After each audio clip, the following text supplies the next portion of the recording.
Hello po guys. Ito assemble natin. Kailangan natin yung isang o dalawang orange. Yan, assemble natin. Kita natin, simple sa akin.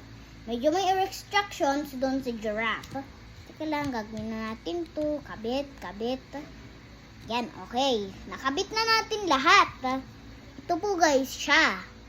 Kailangan na natin ng legs para sa kanya. Medyo madami na natin. Kailangan yung part. One more. Isa pa. Tiga-apat-apat to, guys. O, yan. Lagay pa tayo. Kailangan na natin. Pero pang pinali na lang muna natin gawin yung head kasi ito yung mahirap na part. Nahirapan tayo dun sa part na yon, ha? Guys. Lagyan naman natin ng isa pang green. Isa pang yellow.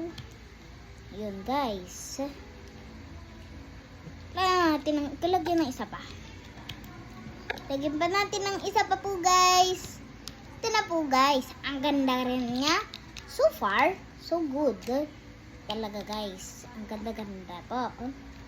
Ayan. Ikabit-kabit pa natin yan. More pa, guys. Ayun, 3 agad. Tapos agad yung isa.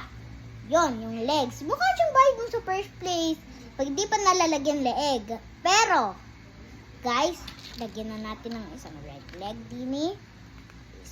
Tapos, lagyan natin ng isang red leg din.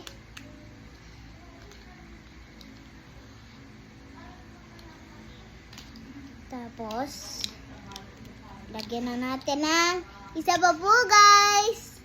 Ayan. Ay, 9 leg.